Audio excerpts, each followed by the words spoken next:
Good evening. I'm Chris Eisenberg, one of two deputy directors here at the Natural History Museum of Utah, and also the director of philanthropy. Thank you so much for joining us tonight here at the Rio Tinto Center.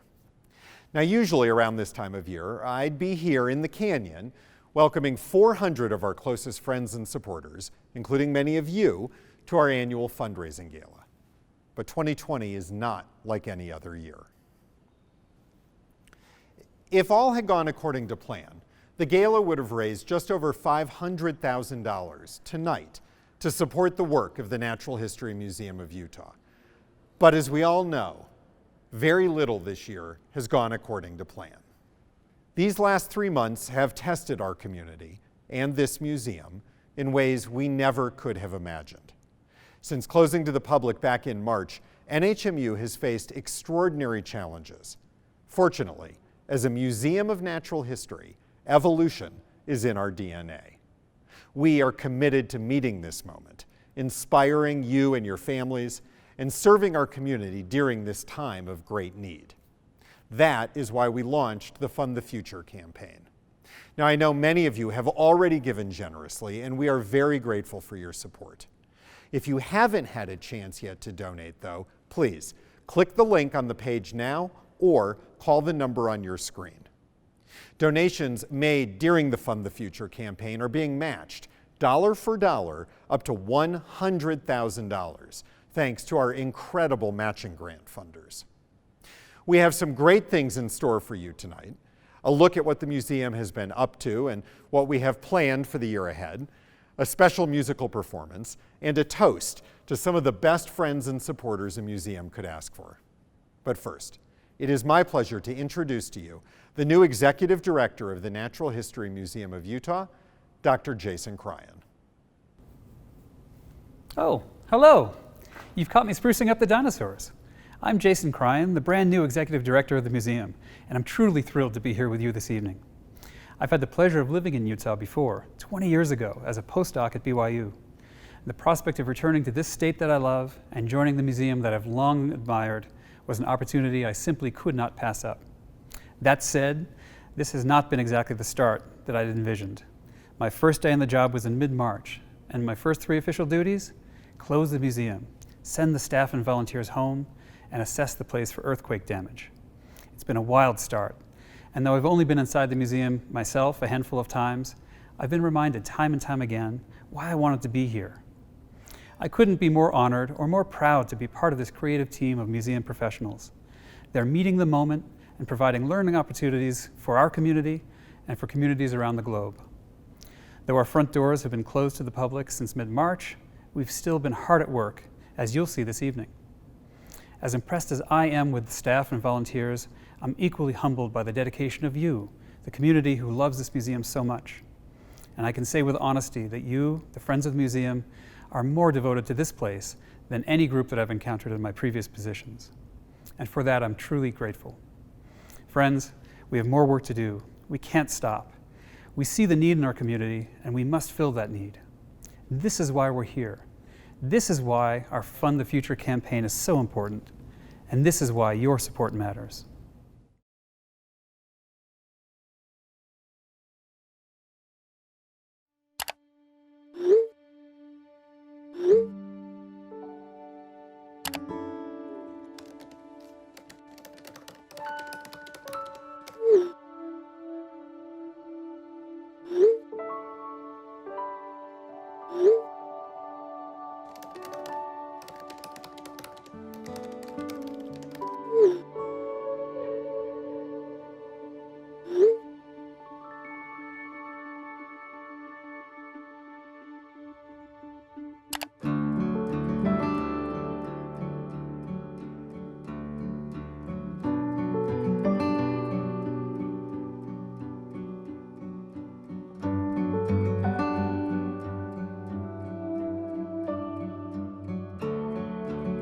I miss grandeur. I miss driving up that hill and seeing our beautiful building. I miss walking up the stairs into the canyon and just having that immense, beautiful space. I miss the Ceratopsian wall I miss looking down on the dinosaurs from the Life Gallery. Life is just feeling pretty small right now. I miss the science and interacting with other scientists and the other volunteers. And the other volunteers and the staff. I learned something every single time I go into that museum. It's definitely a much different space. I mean, we've been trying to keep the lights off and conserving as much electricity and power and things like that. And so when you do roam the museum on patrols nowadays, it's dark and there's nobody in there. And so you find yourself talking to the dinosaurs as you're walking around and things like that.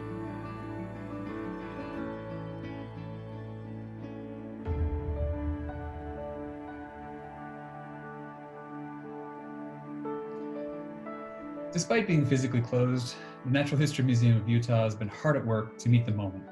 Within days of schools closing across the country, we launched Research Quest Live, offering live stream science classes to students at home.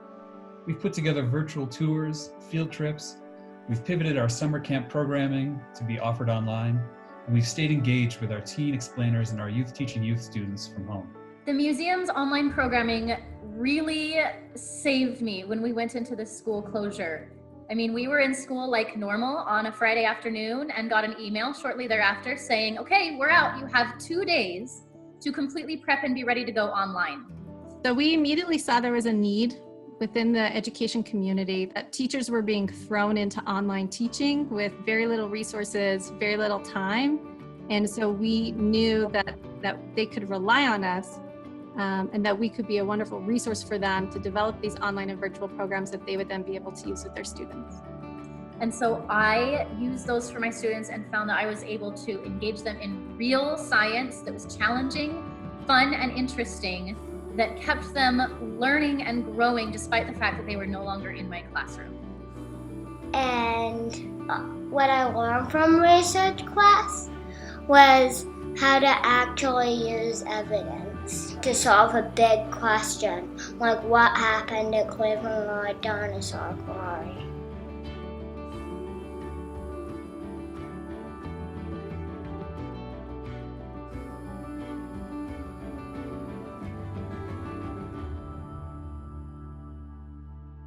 I am so excited for the museum to reopen.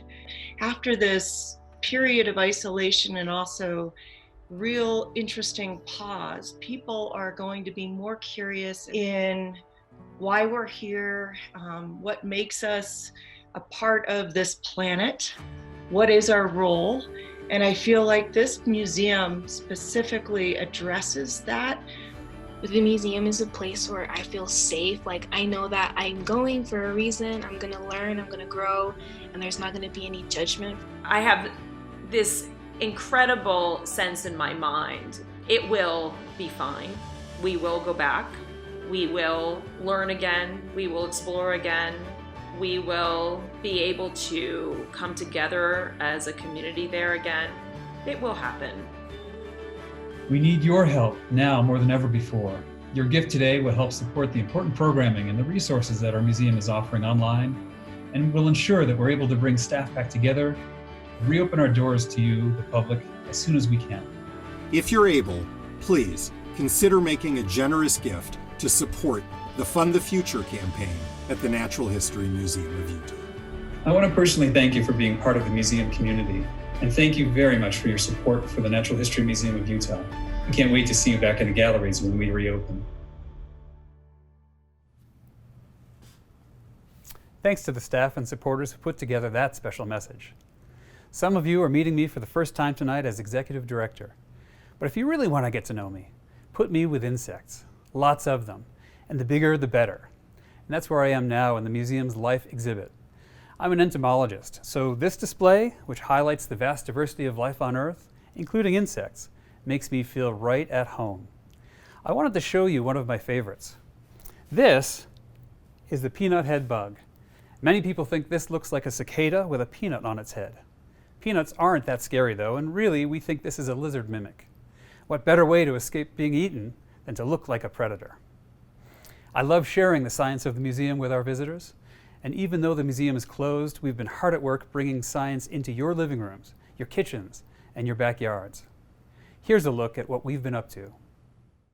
Hi, welcome to Research Quest Live. We're so excited to have you here in class today. My name is Tracy and I will be your teacher for today. We are going to be working on what is the future of a forest under attack, part 1. And we are going to be working today and tomorrow on this investigation.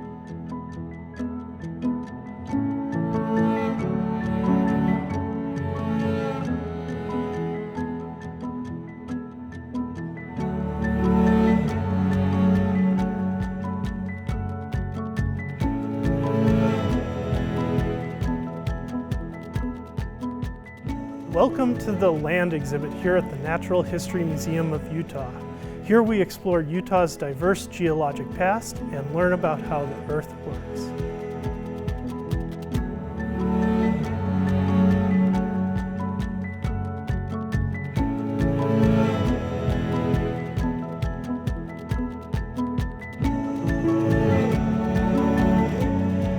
Welcome back. This time I want to share with you some pro tips for getting to know plants.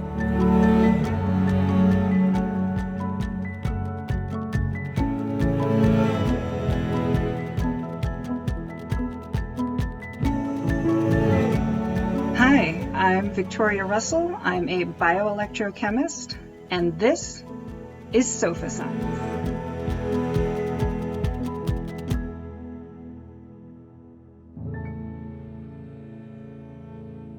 We've all been learning to work from home, which is why this spot, my office, is just a little unfamiliar to me.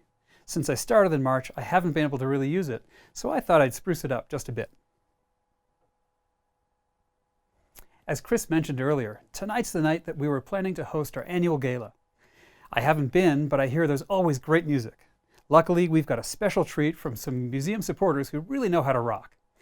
Salt Lake City's very own Disgusting Brothers Band was the headline act last fall at our 50th anniversary party, the 1969 celebration. As a tribute to the museum, they've taken a very appropriate song from that night and reimagined it for tonight's Fund the Future event. Here's the Disgusting Brothers Band with Not Fade Away.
love to me. Love will last more than 1 day. You know my love will not fade away. I said, no, this love will not fade away. Not fade away.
Wow. A huge thanks to the Disgusting Brothers Band, both for the music and for their incredible support of this museum. I'm in nature all around us and everything's looking great. And that's good news, because this exhibition has been extended, so you'll have the opportunity to see it once we reopen. Our community's support helped us create this amazing exhibit, and your contributions during the Fund the Future campaign will make even more programs, exhibits, and research possible during the year to come. Here's what some of our team members are most excited about as they look to the future. I'm excited about getting volunteers back into the building at the Rio Tinto Center. Last year was a record year for us in volunteer service. We had over 700 volunteers donate their time to the museum, and I'm really excited to get them back in action.